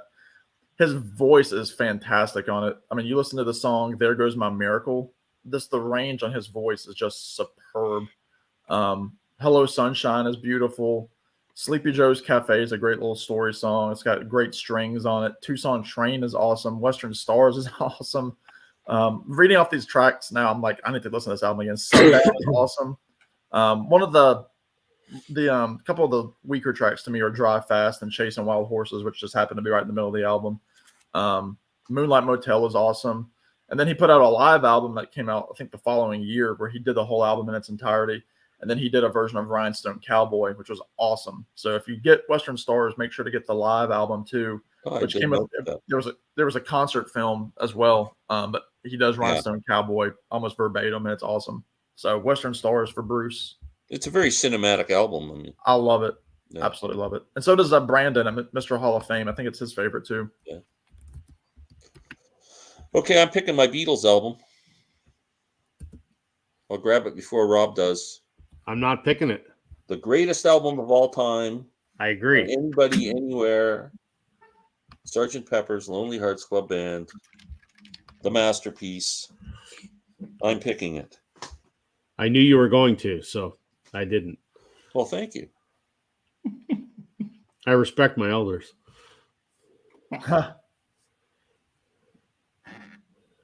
You know, I made a top 10 and I pulled them all and I got every one of them so far. Nobody. Well, it's your channel, so we had to. I don't know if that means I picked shitty records or you guys, I don't know. We went through, Bruce is done and Born to Run wasn't even on there. Born to Run didn't make it, yeah. Yeah, Randy would be shaking his head. I pulled it just in case, but. So who's up? It is now Alex's turn. It'll be Alex, yeah. And I guess I finished this up. So, yeah, I left these for last intentionally. For CCR, I will go with Cosmo's Factory. There yeah, we go. you know, I will say I'll co-sign what Sam said earlier. Like it is. I mean, it's a so many hits are on here, and at least when I was growing up listening to classic rock radio, Creedence was one of those bands that I just felt like I was hearing more than 90% of other bands. So, but they're still great songs, and this is still, I mean, it's just one of those great albums. So I'm good there. And cross out the name Cosmos Factory and put CCR's greatest hits on it. I mean, it's a the hit factory, that album. Well, he just re-recorded that during the pandemic with his family, and he called it Fogarty's Factory. His kids are on it. Yeah. Why do you do that? He might get sued for that, right? Well, actually, no. He called it Fogarty's Factory, but he didn't record the album. It was, I mean, he did songs from, but it was a bunch of his songs that he did. I thought it was all the tracks from that. I think it was because like a Center Field is on there and stuff like that. Okay. Yeah. And last, and I hope I don't offend Rob or Sam, because I know at least you two are huge Eagles fans. I like the Eagles. I would argue I love the Eagles. I don't know that I love any of their albums. I really like a lot of them. I don't either. But I don't know that I love any of them enough to really crank. Like I could have gone with any of those first 5 or 6 or whatever, simply because I like them all pretty equally, but didn't love any of them enough. But just because Rob said that it's his least favorite, I'll go ahead and put it as my favorite. I'll go with Hotel California. There's nothing wrong with it. I'm like, whatever. Wildly overplayed title track. But you know what? For me, my favorite song on this whole record, because Hotel California, hear it all the time. Life in the Fast Lane, have heard that just as much. What we need to hear more of is, in my opinion, Joe Walsh's magnum opus is Pretty Maids All in a Row. Yes. Yeah, what a beautiful song. I love that song. And I can just listen to that all the time. First time I heard that, I was like, what band is this? That's still a great album. I don't care. We overplayed, schmoverplayed. It's a classic record. Schmoverplayed, yeah. Well, it's always funny. Like we feel like we have to make these disclaimers of like, I know this is the obvious pick. And you're like, yeah, it's of course it's the obvious pick. But it's the obvious pick for a reason. It's so great. So, yeah. Okay, my last pick, Stones, and my favorite Stones album still up for grabs. So, Exile on Main Street, the Stones at their dirty, grittiest best.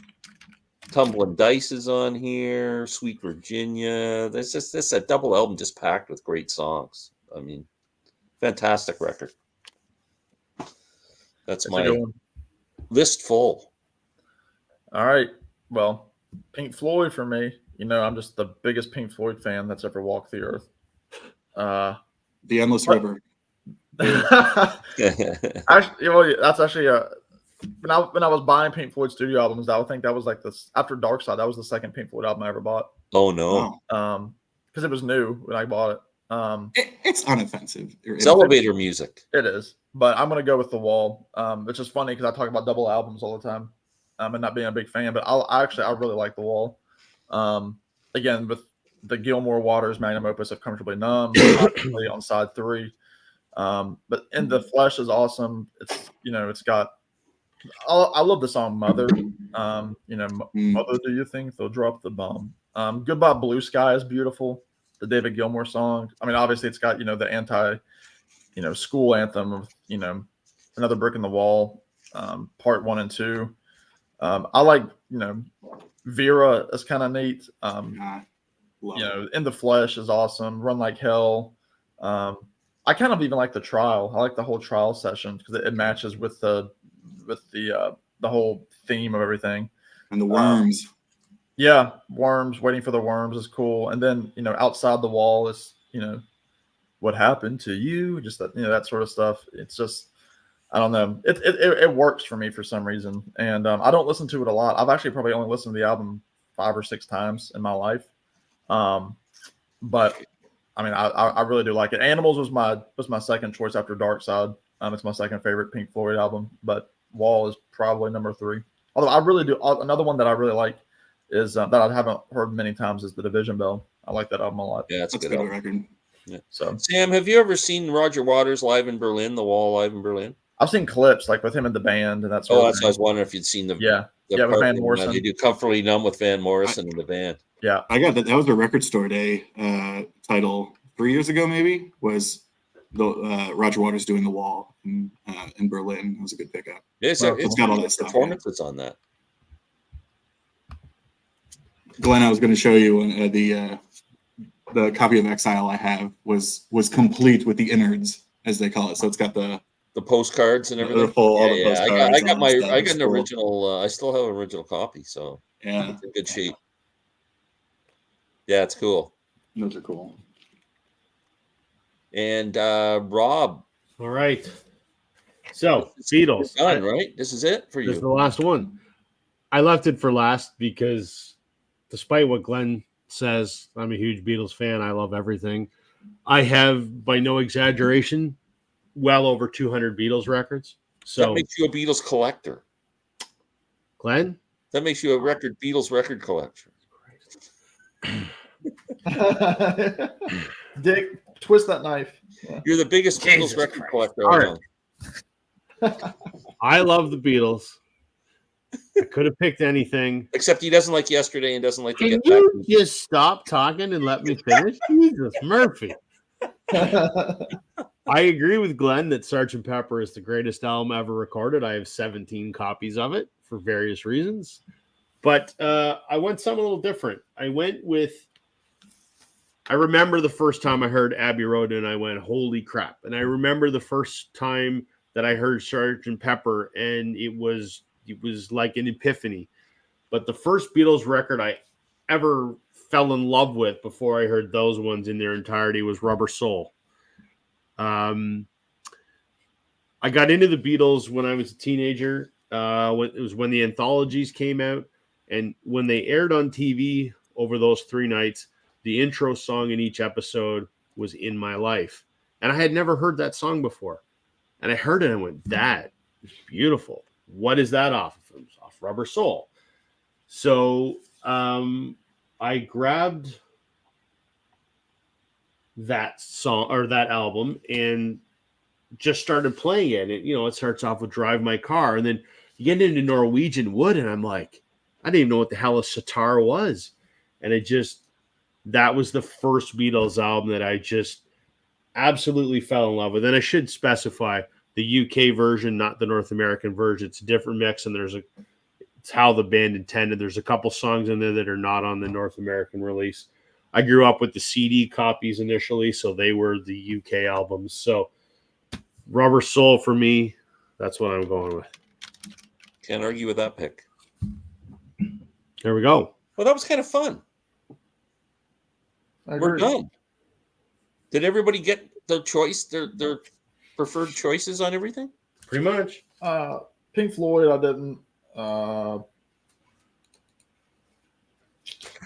That's Eagles. I originally had Desperado as one. Then the other 8 I had. Yeah. Very cool. Get caught up on some of the. Oh, by the way, hey Dan, if you're still with us, Oilers and Canucks are on first period. It's hockey preseason. And the Jays are still losing 6-0 in the bottom of the ninth. I turned it on. Beatles 6. Yeah. Great Canadian Beatles record. I guess that's an North American Beatles record. Yeah. We have all the albums, and that was my favorite as well. The concert in 77 was incredible. Wow. I can listen to Narrow Way off Ummagumma all day long. One of Gilmore's best songs. Yeah, I actually like Ummagumma. A lot of people like it. Well, yeah. Today, who knows who Vera? Oh, Vera Lynn. I guess I wasn't around when she was singing that song. She just died like last year. She was 101. Rob, you don't collect CDs as much as records. I have some from back in the day, but I don't buy CDs now. I'd like to collect more records, but I can't afford them. 17 copies. I thought I was bad with all my versions of Super Train Century. Yeah. That's another one a lot of people would have a lot of. I did a whole video about why I have that many copies of Sgt. Pepper, but I think at the time I only had like 13 or 12, something like that. Yeah, I think that's pretty cool. I could do that for the greatest album of all time. I've got like the mono remaster, and I've got an original UK mono, and I've got the marble vinyl Canadian one, and I got a MoFi, and there's reasons why I've got all that. So, at least in my original UK mono? Yeah. Oh, wow. Yeah, first press. Yeah. See, do you like mono or stereo, Pepper?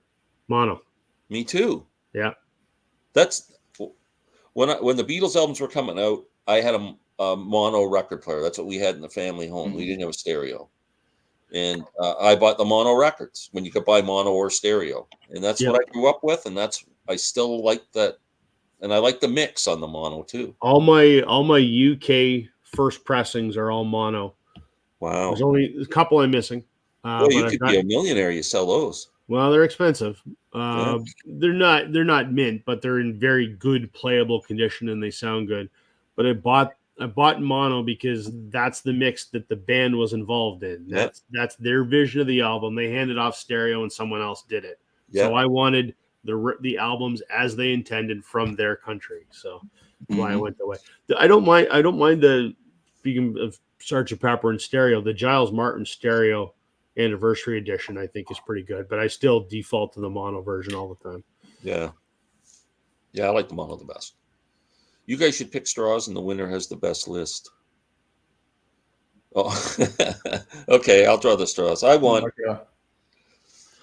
How was Lifehouse and Who's Next box? I don't know. I don't have it. Did anybody get the? Not yet.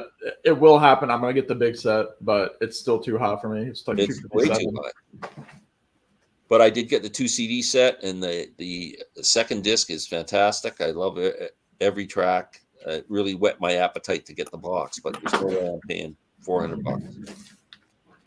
If it never comes down in price, I will never own it.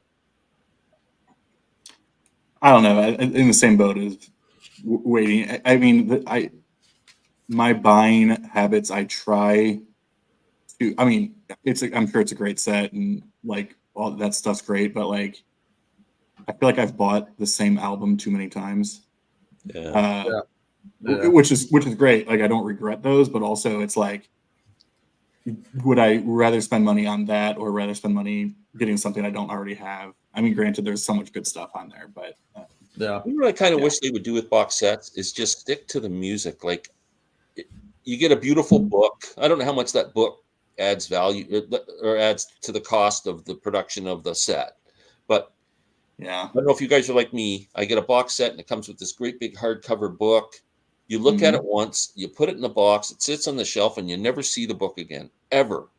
But you play the music. Yeah. Like, I would just like to have the 10 CDs of the music. Don't give me the posters and the books and the.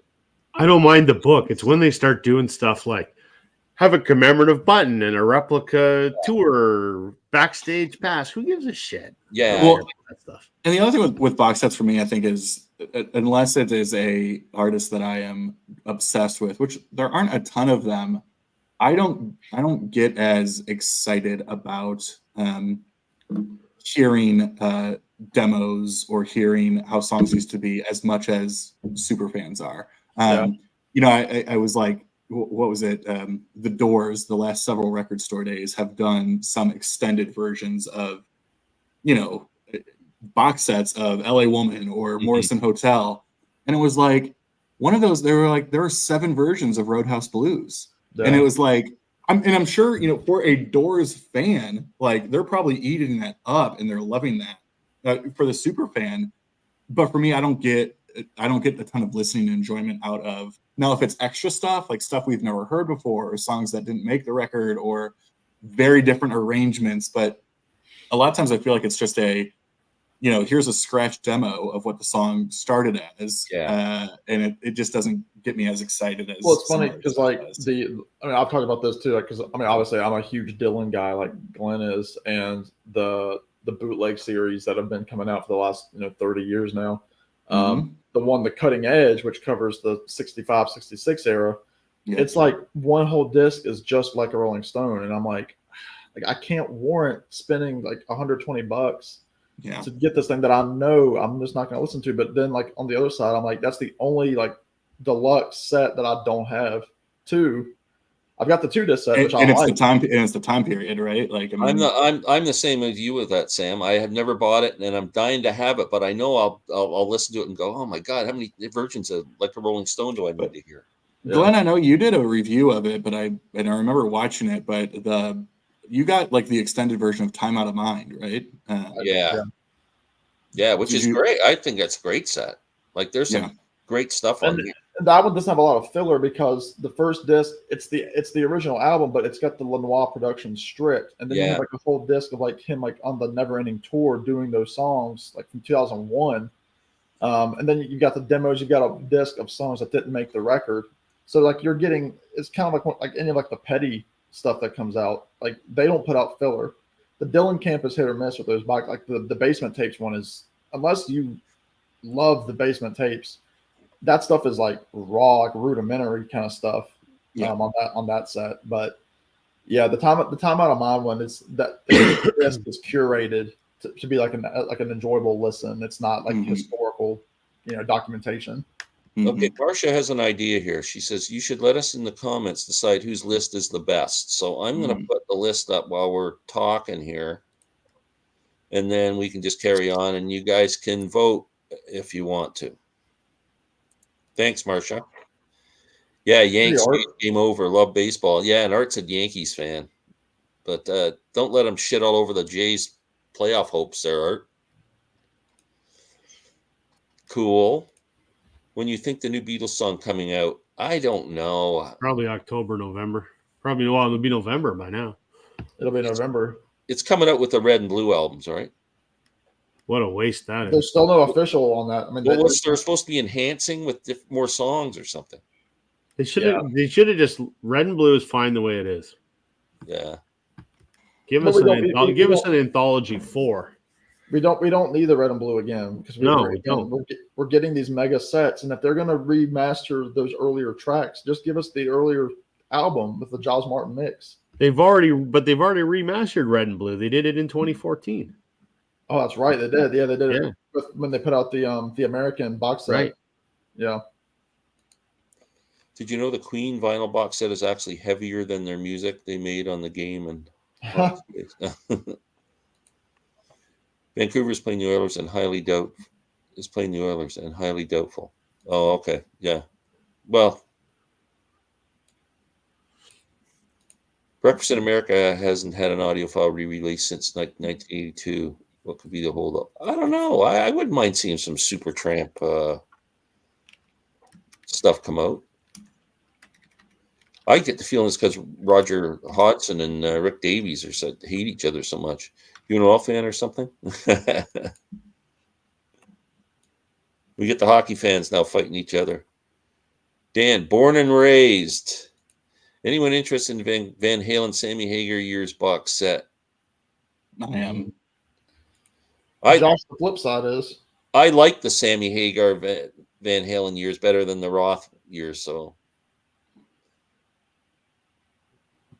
That's do me. a multi of it as well.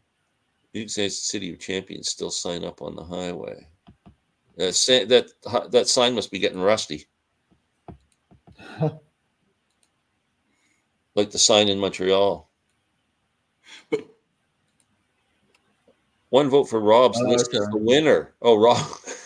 I'm looking. It's Rob. Well, no, he's got Steel Wheels. Streets Live. I got one vote. That's more than you guys got.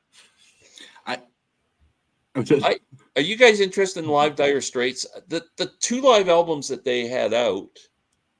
Alchemy? I didn't like either of them. You don't like Alchemy? Oh, I loved it. Alchemy? You like Alchemy? Yeah. I wasn't a big fan. What held you back? I don't know it. Hey, John. Sam gets my vote. I'm choosing Glenn because of Joshua Tree and Darkness on the Edge of Town. Nah, we all got a vote except Alex so far. Well, she's just saying that because she met you in person. Well, are you voting for me too? Am I? See, I'm not going to get a vote and then get really depressed and never make a video again. So. Yeah, if you don't get a vote, you're not allowed back on the show. So I'm not voting for Alex and Glenn. Oh, there we go.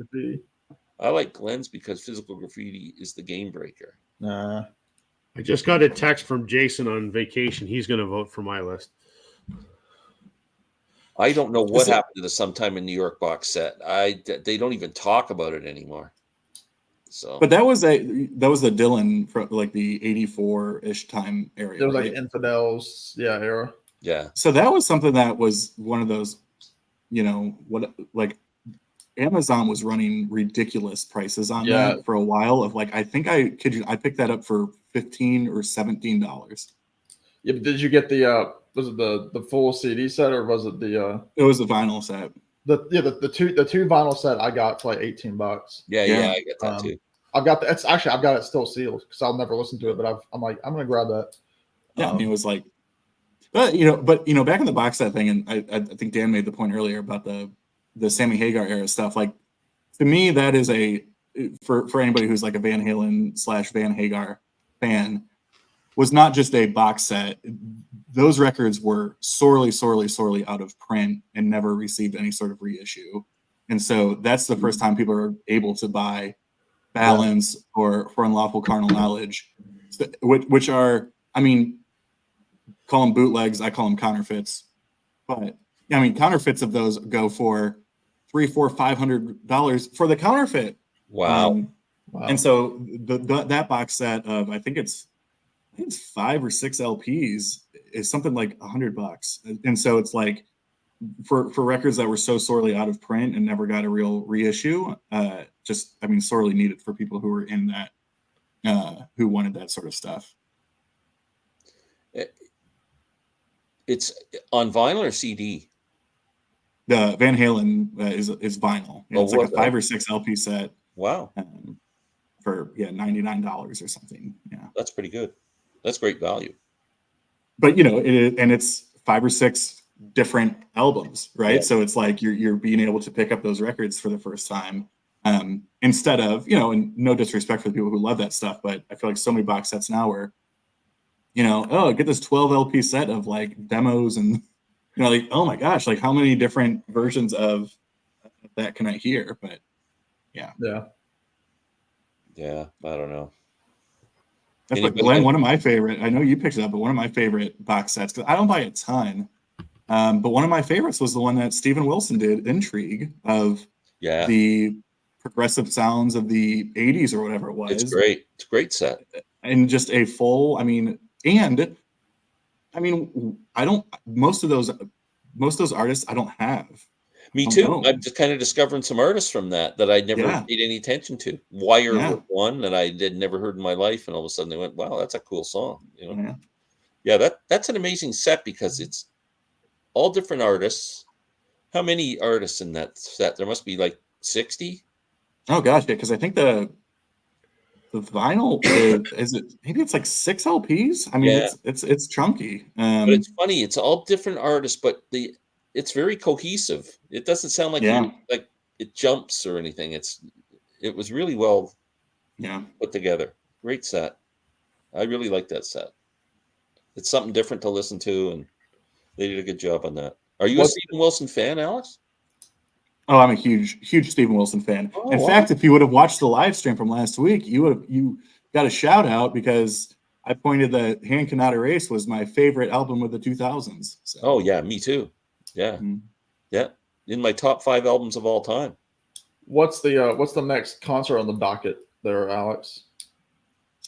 Monday, I'm going to the Lemon Twigs. I don't know if anybody's listened to the Lemon Twigs. Mazzy's a big fan of them.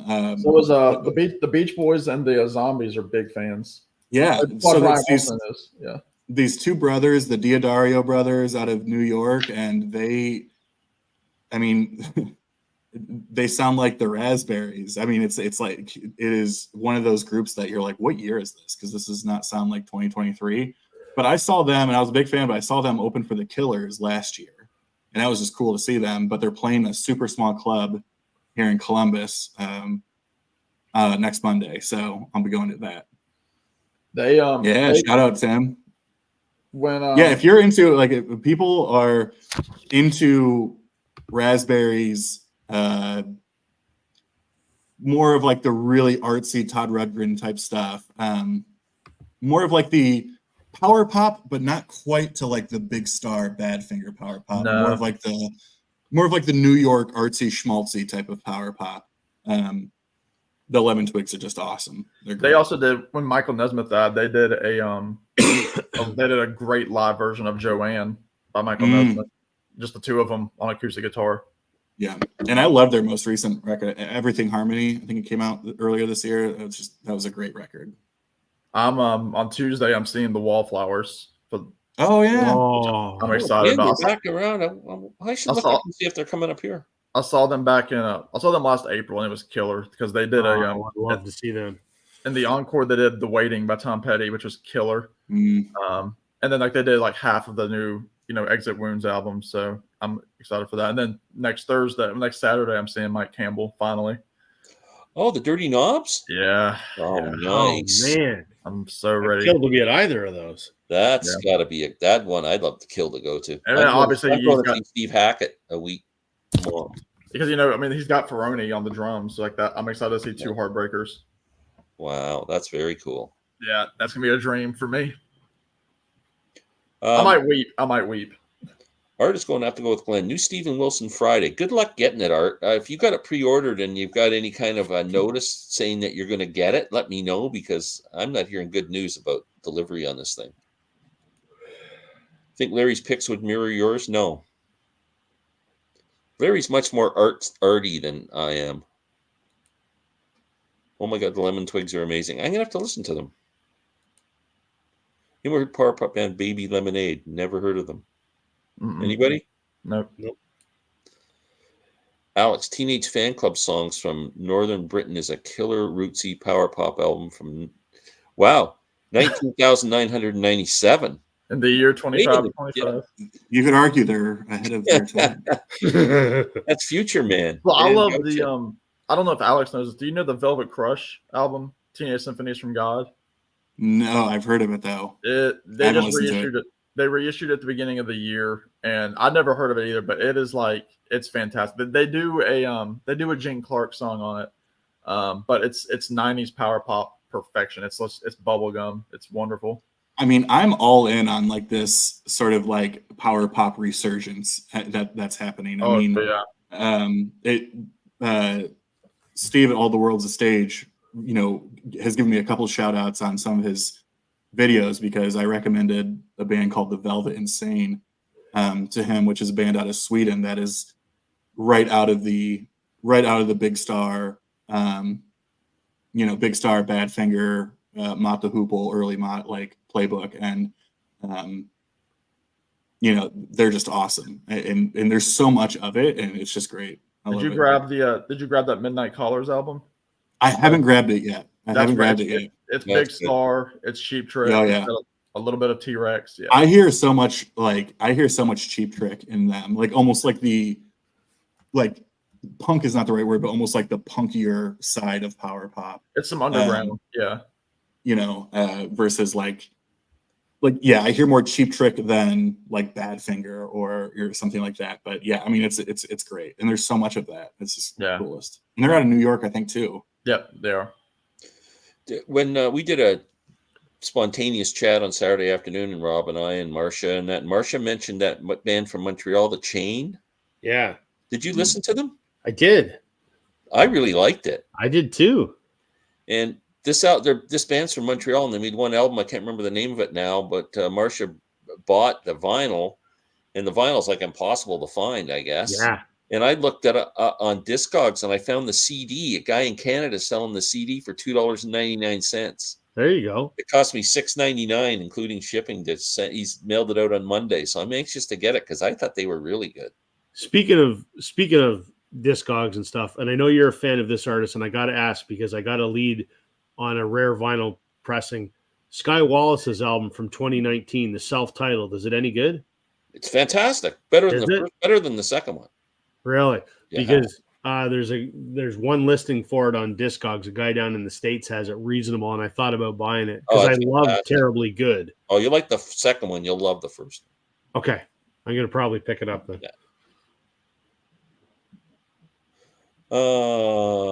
Art. I don't know. I ended up pre-ordering it off of Steven Wilson's website. And you could order it UK or US. I did US, and it says it's going to ship on the 28th tomorrow. But I haven't received a notice yet. So time will tell. I'm having my doubts. Teenage Fan Club were so behind the times, they were ahead of the time. Huh. Of course. How about some Dwight Twilley? I've never listened to Dwight Twilley. Sam, you got Cardboard Head Guy's vote. Awesome. Amazing you guys in Canada don't know or heard Destroyer Dan Benjar with cropped being his. I don't know. I don't know him either. You guys into? No, I'm not. Nope.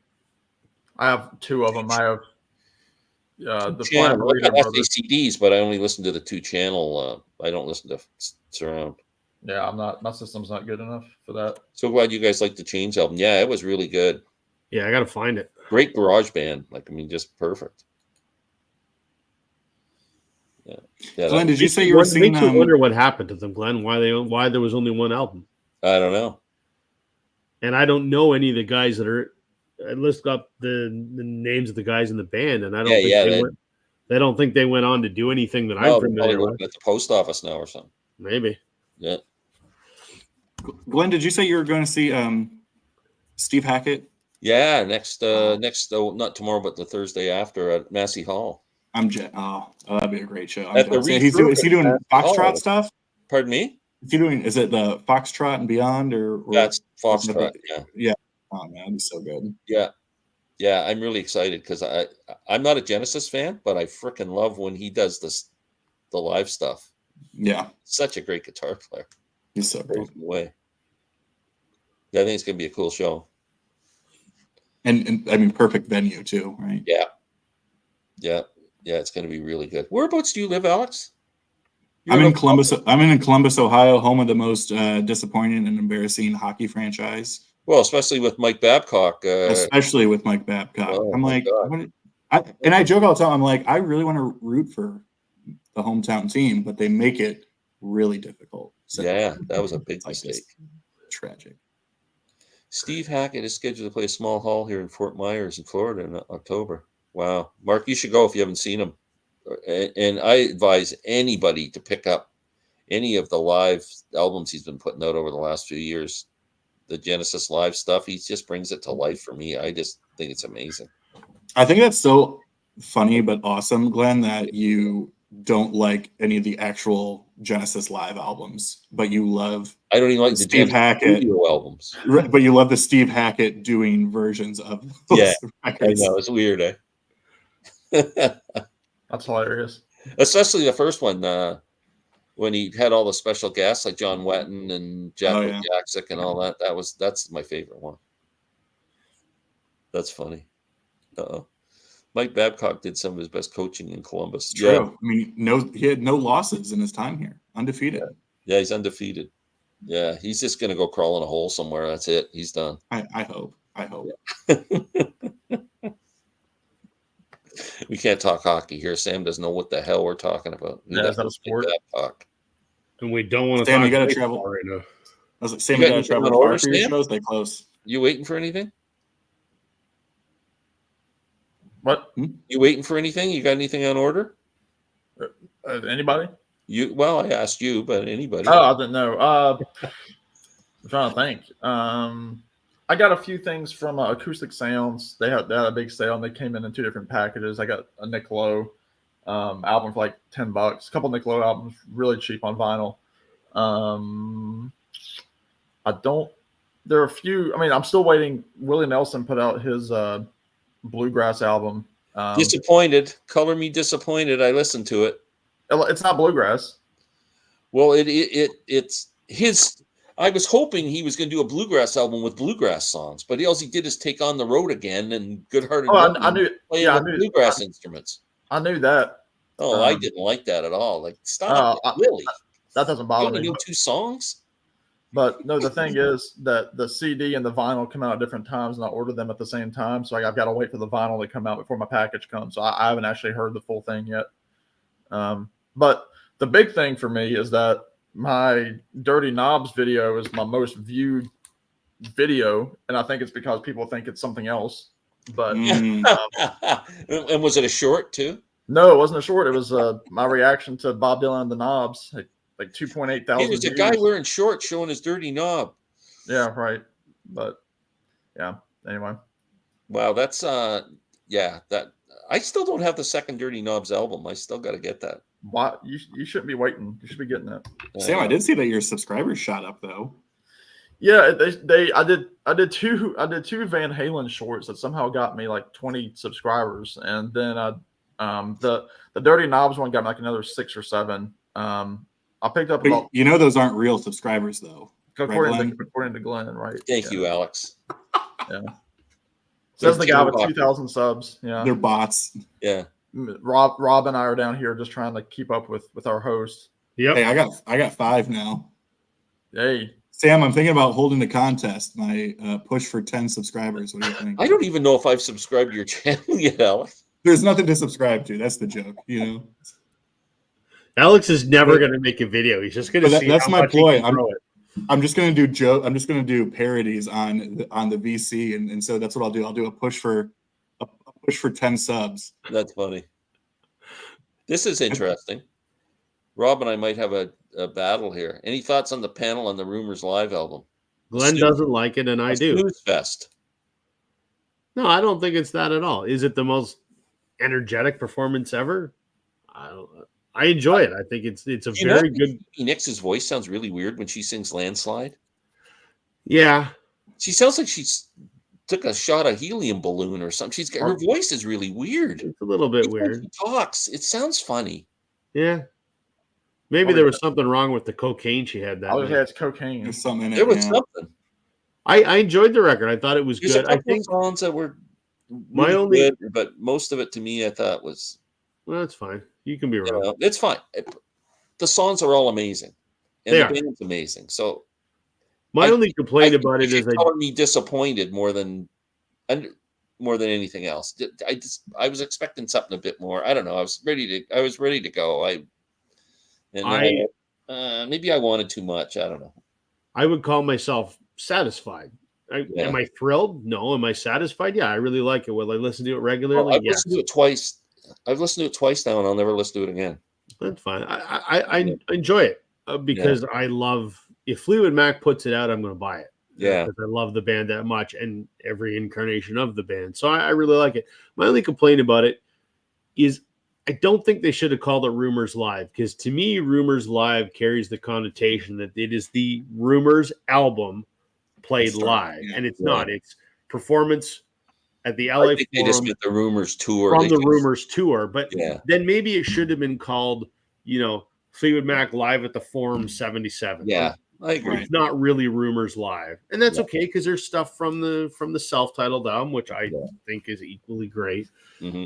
I would have just named it different, but I'm satisfied. I really enjoy it. And the end of Rhiannon, when Stevie Nicks goes crazy with the vocal there at the end, is just like ear splitting. It was way over the top. Yeah, Fleetwood Mac's known for that. I mean, the first time I saw them live, Lindsey Buckingham used to do like a guitar masturbation solo, and the rest of the band would walk off stage and he'd play guitar for 15 minutes. Well, I'd love to see that. Yeah, but it wasn't good. It wasn't good. Yeah. So whatever. That to me, that's just Fleetwood Mac. He's one of those players. I mean, he's an incredible guitarist, but I wouldn't want to see him wank like that. Like, I don't think he's not Eddie Van Halen. You know what I mean? Like in the way of like put a spotlight on him and do that. Now he can do amazing things. Unless I'm so great or as a shitty guitar player myself, these aren't just for decorating. I play. I'm not great, but I watch him play, and how he. I mean, he has a very distinct. Yeah. He'll play bass line and rhythm all and lead all at the same time, and it blows my mind how he does it. And a well-constructed solo in the context of a song is fine, but for him to go off for like 15 minutes, I go, okay, it's. Even my dad, who I was at that concert with, looked at me and he went, "Holy shit, this is enough of this. Like, let's get on with the show." So, that's Fleetwood Mac. So, I liked it. New Dylan box set coming for DC. I'm not sure about that. I'm on the fence on that one. Although there's a lot of unreleased stuff on it, which I'm gonna get it. Glenn the Who. Yes. Glenn the Who. Next box set should be at the top of your list. Amazing. Is that the Dylan one I think Mark's talking about? He made the comment about that. Yeah, I don't know. I'm not a big fan of that Budokan album, but there's like I don't know how many songs are on this thing, like 30 songs, 20 some of them are never been heard before. So I did see that tour in 78. I think it's And like I 68 really like songs. it, so we'll Like, see. Yeah, I think it's like 30 unreleased tracks. But it was expensive too. Like it was 100 and yeah, up here like $180 or something. But again, like we were talking about earlier, Dylan stuff usually drops a little bit. Yeah. Because they produce so much of it. Yeah, I think that Who's Next box set is amazing. I would love to own it, but I just can't justify $450 by the time it gets to my door. That's wild. Yeah, there's no way. So we'll see. Maybe a used copy will come up one day. You never know. You'll get it. Bag sets along with box sets. Yeah, no kidding. Yeah, be cheaper. Yeah, they should make. Maybe I guess if they started making, like, say for instance, maybe they made a 5-disc set and a 10-disc set. I guess they probably wouldn't sell many of the 10-disc sets. It would probably take the sales away from the big box, so they don't do that, right? Yeah, and I mean, I've always liked or have appreciated when a lot of these box sets have come out, the options, right? So like Tom Petty's Wallflowers was, there were so many different options you could choose from. The George Harrison, All Things Must Pass. You had, like the joke was they had a $1,000 actual like treasure chest box. Yeah. But they had 6 other options. It was like you could spend 40, you could spend 100, you could spend 300, you could spend 600, you could spend 1,000. And I think that's that. Yeah. Yeah. Well, we got 5 minutes to go, boys. Anybody got anything? Alex, when you start the channel? Well, Sam, my channel is actually already started. He's got 5 subs. So Yeah, everybody go and subscribe to Beer and Vinyl, please.